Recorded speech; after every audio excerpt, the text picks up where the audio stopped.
Bienvenidos una vez más a este altar familiar. Estamos bajo una serie enfrentando la tormenta. La vida no es un cuento de fantasía. No significa que jamás tendremos adversidades o viviremos felices para siempre. Significa que tendremos que enfrentar diferentes adversidades o, como lo planteamos desde esta analogía, tormentas. Las tormentas pueden ser de diferentes magnitudes o también de diferentes propósitos, pero también pueden tener diferentes orígenes. El día de ayer vimos acerca de cómo Pablo tuvo que enfrentar una tormenta que nos lleva al propósito. Hoy vamos a mirar en el libro de Jonás, capítulo 1, versículo 3 y 4. Dice la palabra del Señor: y Jonás se levantó para huir de la presencia del Señor a Tarsis.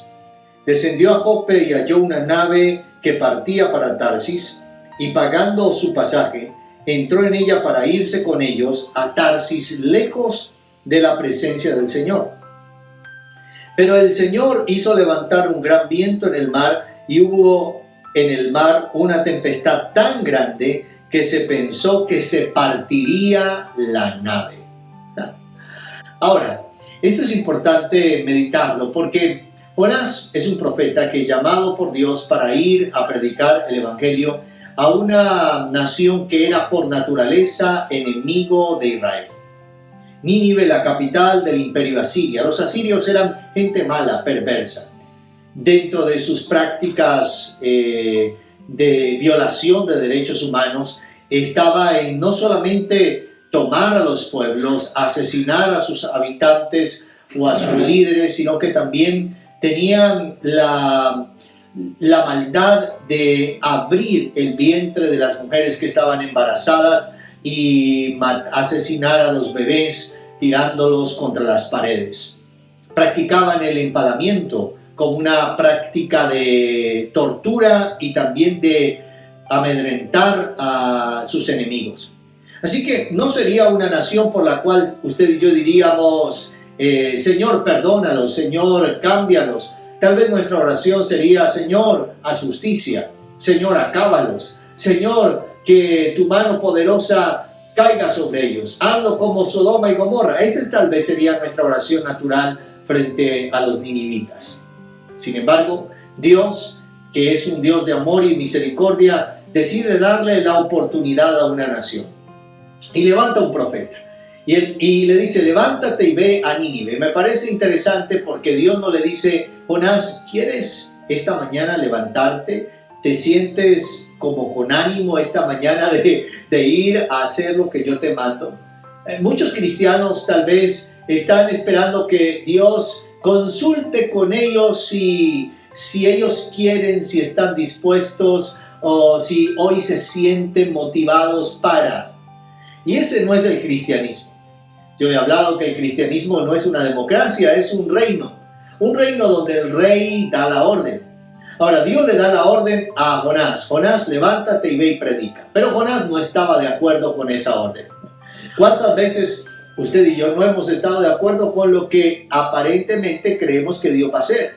Porque no conocemos todo el plan y el propósito. Pero Dios es Dios sobre todo. Y nosotros necesitamos aprender a ser una iglesia obediente. En estos tiempos, ahora que vamos a regresar ya a nuestras actividades de alabanza, de reunirnos, van a haber personas que van a decir: no, yo como que hoy no siento congregarme. Muchos van a tener ese tipo de luchas, pero creo que vas a tener que enfrentar la tormenta y levantarte y decir: yo voy porque yo me alegré con aquellos que dijeron: a la casa del Señor iremos. Jonás toma la decisión que cualquier persona que no está de acuerdo con lo que Dios está haciendo tomaría, y es huir de la presencia de Dios. ¿Cuántos cristianos están huyendo de la presencia del Dios que los ha llamado? Y no existe otra manera de fracasar más fácilmente en la vida que huir de Dios, porque David lo planteó de esta manera: Señor, ¿a dónde huiré de tu presencia? ¿A dónde me esconderé de tu presencia? ¿Y a dónde huiré de tu espíritu? Si voy a lo más alto, ahí tú estás, y desciendo a lo más profundo, ahí tú habitas.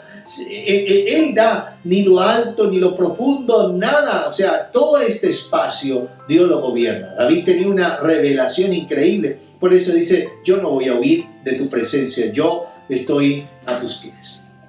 Y ahí está Jonás, yéndose a un lugar distinto al rumbo que Dios le había determinado. Y él pensó, Dios se buscará a otro, porque Dios podía buscarse a otra persona. Dios podía decir, Jonás, tú no quieres, listo, vete, te jubilas, ya no eres más el profeta, ahora me voy a buscar a otro que sí haga mi voluntad. Pero Dios no es así. Dios no abandona. Dios cuando dijo que iba a hacer algo contigo, lo va a hacer. Así que Dios decide levantar una tormenta. Y el texto es claro en eso. El texto dice en el versículo 4, pero el Señor hizo levantar un gran viento. Fue el Señor el que levantó el viento. Fue Dios el que levantó el viento. Hay tormentas que no las provoca el enemigo, ni nosotros, por decirlo así. Fue Dios que provocó la tormenta.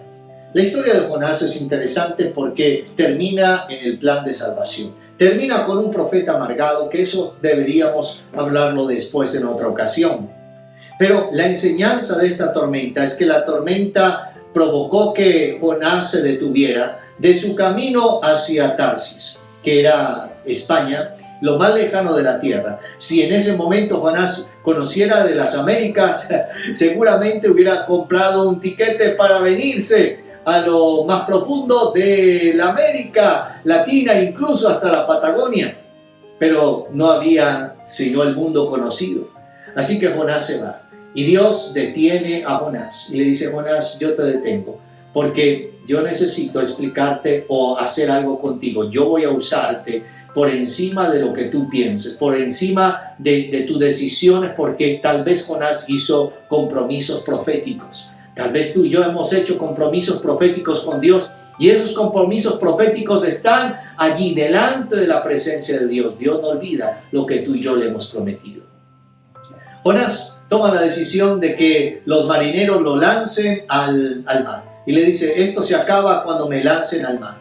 Los marineros escuchan la versión de Jonás, saben que está huyendo de Dios, y cuando lanzan a Jonás al mar, entonces viene una gran calma. Los marineros se convierten al Señor. O sea, es increíble porque Jonás, aún estando en desobediencia, estaba evangelizando. Tú eres portador y yo soy portador de un tesoro increíble, de un mensaje maravilloso, que no importa si estás desanimado o si no tienes el gozo que generalmente tienes para predicar, Dios va a usarte, porque no depende de tu estado de ánimo, depende de lo que Él colocó en nosotros para que muchos conozcan de su amor. Ahora Jonás cae en el mar y está siendo devorado por un gran pez. Y en ese gran pez, Jonás hace una oración increíble. Le invito a que lea el libro de Jonás. Y en esa oración es una oración de arrepentimiento. Pero mientras él está 3 días en el vientre del pez, pensando en la agonía y en la tortura además, que es estar teniendo dificultad para respirar, siendo quemado por tal vez todo lo que el pez segregaba en el estómago, los ácidos gástricos del pez. Ahora Jonás está sin saberlo, porque está en el pez, pasa de una tormenta a un gran pez, rumbo al destino que Dios tenía. Y cuando él se arrepiente y se vuelve a Dios y le dice, Señor, yo haré lo que tú digas, yo cumpliré tu propósito, la Biblia dice que el pez vomitó a Jonás. Ahora, en la tradición de los asirios había una adoración y había una leyenda acerca de los hombres que venían del mar y aquellos que salían de los peces. Así que cuando Jonás es vomitado, seguramente pescadores asirios vieron este hecho, y eso hizo que el mensaje del profeta tuviera un eco mayor en la comunidad de los ninivitas. Cuando Jonás se levanta a predicar y dice, arrepiéntanse porque en 3 días será destruido Nínive. No sé si lo decía, que arrepiéntanse, o en 3 días Dios destruirá Nínive. Toda la ciudad se arrepintió, desde el más grande hasta el más pequeño. Eso es lo que nosotros llamamos un avivamiento. Un avivamiento es una conversión genuina de toda una comunidad y una nación y una sociedad entera. Las famosas ciudades-estado. Y se convierte ahora esta ciudad, desde el más grande hasta el más pequeño, hasta el bebé ayunó 3 días pidiéndole a Dios misericordia.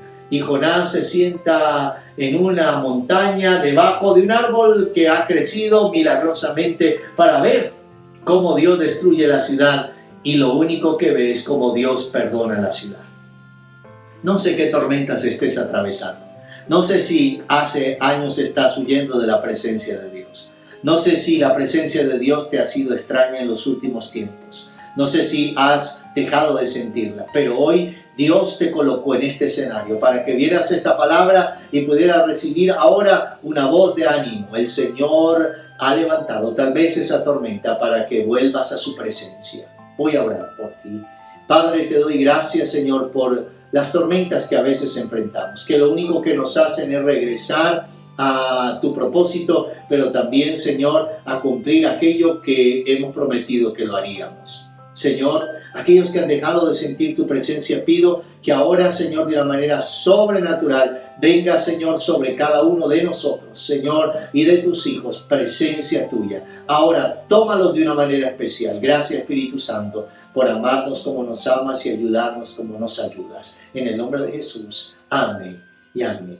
No te pierdas mañana a las 7:30 también veremos otra tormenta, cómo enfrentar la tormenta. Bendiciones.